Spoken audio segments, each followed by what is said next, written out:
Urdu grammar का एक topic लेकर आए हैं जिसका नाम इस्म है।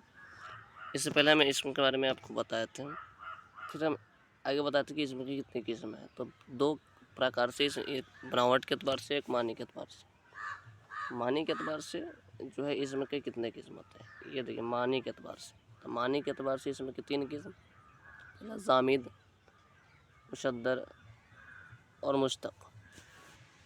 यानी मानी के अतबार से इसमें के 3 किस्म होते हैं, ठीक है। और जामिद के भी 2 किस्म होते हैं, एक इस्म मारफा और दूसरा इस्म नाकरा। इस्म मारफा और इस्म नाकरा। इस्म मारफा को हम लोग इसमें ख़ास भी कहते हैं और इस्म नाकरा को इसमें आम भी कहते हैं, ठीक है। तो ये है मानी के अतबार से इसमें की 3 किस्म, उसमें जामिद का भी 2 किस्म। 2 किस्म में से एक इस्म मारफा, एक इस्म नाकरा। इस्म मारफा यानी इसमें ख़ास और इस्म नाकरा यानी इसमें आम, ठीक है। अब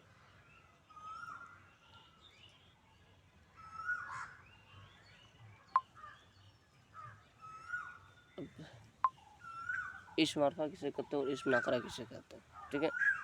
तो इस्म मारफा यानी इसमें ख़ास, यानी ख़ास चीज़ों का इल्म हो, यानी ख़ास चीज़ों का इल्म हो। जिसमें ख़ास चीज़ों का इल्म होगा उसे इस्म मारफा कहेंगे, ठीक है।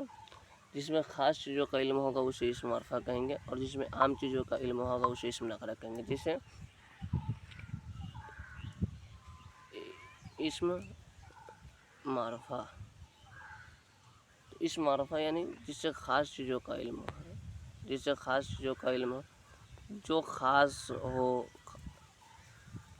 जैसे पटना, हिमालय नदी, हिमालय पहाड़, और एक तरह से गंगा नदी। जिसको नाम डाल के पुकारा जाए उसे इस्म मारफा कहते हैं, ठीक है। समझ में आएगी इस्म मारफा किसे कहते हैं, यानी ख़ास चीज़ों का इल्म हो उसे इस्म मारफा कहते हैं। जिससे किसी ख़ास चीज़ों का इल्म हो उसे इस्म मारफा कहते हैं।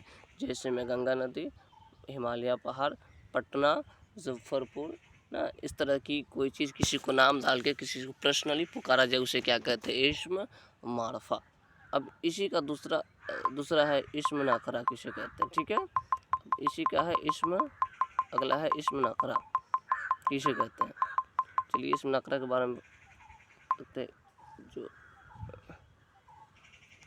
इस्म नाकरा, इस्म नाकरा, इसमें ख़ास चीज़ों का इल्म है, तो इस्म नाकरा में इसका उल्टा यानी आम चीज़ों का इल्म है। अब यहाँ पर आम का मतलब खाने वाला आम नहीं, आम का मतलब कोई भी चीज़ के बारे में कहा जाए। यानी एकदम में अगर हिंदी में बोले तो समूह में, किसी को अगर समूह में अगर पुकारा जाए तो उसे क्या कहते हैं, इस्म नाकरा। जैसे हमने वहाँ पर देखा था गंगा नदी, तो यहाँ पर सिर्फ नदी। नदी का मतलब कोई भी नदी हो सकता है। मैंने वहाँ हिमालय पहाड़ देखा था, तो यहाँ पर सिर्फ पहाड़। पहाड़ का मतलब कोई भी पहाड़ हो सकता है, ठीक है। मैंने यहाँ पटना शहर में देखा, तो पटना, यहाँ पर सिर्फ हमने डाला शहर, कोई भी शहर हो सकता है। तो ये सब क्या हो गया, इस्म नाकरा। यानी जिससे किसी को समूह में पुकारा जाए उसे इस्म नाकरा कहते हैं, और जिसे किसी को खास नाम डाल के पुकारा जाए उसे इस्म मारफा कहते हैं। तो ठीक है, क्लियर हो गया इस्म मारफा और इस्म नाकरा किसे कहते हैं, ठीक है। अब आगे बढ़ते हैं। अब चलिए इस्म मारफा के जो है वो कितने किस्म है, इस्म मारफा जो है इनके कितने किस्म है। तो इसके टोटल 7 किस्म है। इस्म मारफा के कितने किस्म है, टोटल 7 किस्म है। यह इस्म मारफा के कितने टोटल, तो 7 किस्म। 7 किस्म में पहला इस्म, इल्म, ज़मीर, इशारा, मौसूफ, माहूद, मुनादिया, एगो, मुज़ाफ। ये यहाँ पर मुज़ाफ होना चाहिए, तो यहाँ पर हमने डबल ज़मीर कर दिया। तो इसका है एक ज़मीर है, दूसरा इशारा, मौसूफ, माहूद, मुनादिया और मुज़ाफ। ये कितने, इसके कितने किस्म है, 7 किस्म है, ठीक है। तो इस मारफा के कितने किस्म, 7 है। तो एग्ज़ाम में ये नहीं पूछता कि इस मारफा के कितने किस्म और कौन कौन से हैं, वो सिर्फ इतने पूछता है कि इस मारफा के कितने किस्म है। तो हमको फाइनली बोल रहा है कि इस मार्फा की कितने किस्म है, 7 किस्म है। ठीक है, चलिए अब देखते हैं सब इसका जो सबसे फर्स्ट किस्म है इल्म। इल्म किसे कहते हैं और इसके कितने किस्म होते हैं। ठीक है, तो हम आपको यहाँ पर बता दें दोस्तों कि जो इसमें इल्म है, इल्म का 5 किस्म, लेकिन ऐसे इसका 5 किस्म पढ़ना है इसका, यानी इसकी 5 किस्मों से सवाल आता है एग्ज़ाम में, इसलिए इसको 5 किस्मों के बारे में पढ़ना है। लेकिन इसका 6 किस्म था, एक किस्म को माइनस कर दिया गया, हटा दिया गया है, इसलिए अब इसका 5 किस्में वो क्यों हटा दिया गया है वो आपको हम इस वीडियो में हम बता देंगे। ठीक है, तो अब चलिए हम इल्म की ओर चलते हैं कि इल्म किसे कहते हैं।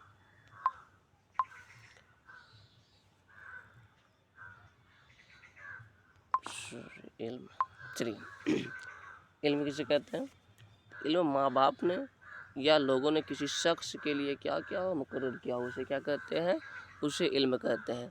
यानी जैसे किसी का नाम हो सकता है। ठीक है, यानी यहाँ पर सिंपली इल्म का जो डिफिनेशन परिभाषा है वह माँ बाप ने या लोगों ने किसी शख्स के लिए मुकर्रर किया, उसे क्या कहते हैं, इल्म कहते हैं। यानी जैसे किसी की भी नाम हो सकता है, यहाँ पर मैंने सिर्फ जैसे डाला नहीं, वहाँ पर कहते किसी की भी नाम हो सकता है, किसी चीज़ की नाम हो सकता है, किसी जगह की नाम होता है, क्योंकि माँ बाप ने या लोगों ने किसी की नाम डाल सकता है। ठीक है, नाम रख सकता है कि हाँ इसको फला चीज़ कहा जाए, इसे फला चीज़ कहा जाए, इसका फला नाम होगा, उसका फला नाम होगा, तो माँ बाप ने किसी के नाम रखता है, उसे क्या कहते हैं, इल्म कहते हैं। ठीक है, इल्म हो गया। अब इल्म की भी 5 किस्म है।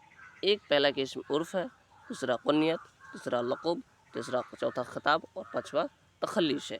इल्म की कितने किस्म, यानी 5 किस्म। ठीक है, 5 किस्म, इल्म की कितने किस्म, 5 किस्म। कौन कौन से किस्म, उर्फ़ हो गया, कुनियत हो गया, लक़ब हो गया, खिताब हो गया और तखल्लिस हो गया। अगर इस तरह से अगर नहीं हुआ तो एक सेंटेंस मैंने इस सबको जोड़ कर बनाया है, उसको याद कर लीजिएगा। उसका नाम है उक-ले ख़त।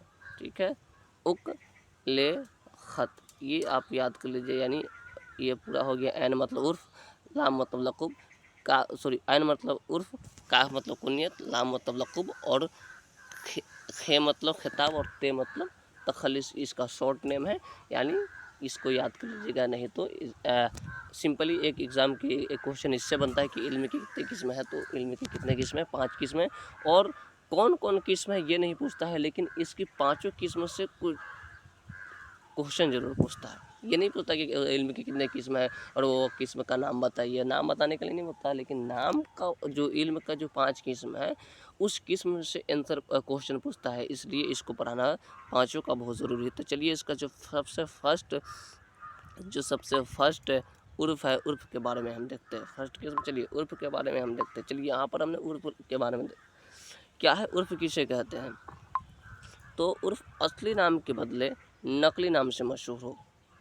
ठीक है, असली नाम के बदले नकली नाम से मशहूर हो, उसे क्या कहते हैं, उसे उर्फ़ कहते हैं। हमने इसे एक शॉर्ट टॉपिक में बनाया है, यानी शॉर्ट नेम को क्या कहते हैं, शॉर्ट नेम को क्या कहते हैं, उर्फ़ कहते हैं। ठीक है, शॉर्ट नेम को क्या कहते हैं, उर्फ़ कहते हैं। यानी जो छोटा सा नाम हो, किसी का बहुत बड़ा नाम हो, उसका असल नाम बहुत हो, लेकिन उसको लोग प्यार से कोई दूसरा चीज़ नाम से पुकारते हैं, उसको क्या कहते हैं, उर्फ़ कहते हैं। समझ में आएंगे, जैसे यहाँ पर बबलू, डबलू, अन्नू, कल्लू, लड्डू, शेखू वगैरह। ठीक है, ये क्या है, इस तरह के नामों को क्या कहते हैं, हम लोग उर्फ़ कहते हैं। ठीक है, जैसे बबलू, डब्लू, अन्नू, कल्लू, लड्डू, शेखू वगैरह इस तरह के अगर नाम हो उसे क्या कहते हैं, उर्फ़ कहते हैं। और यही इतना जो मैंने यहाँ पर एग्ज़ाम्पल दिया है, इसी एग्ज़ाम्पल में से एग्ज़ाम में रहेगा, आपको अलग से पढ़ने की कोई ज़रूरत नहीं पड़ेगी।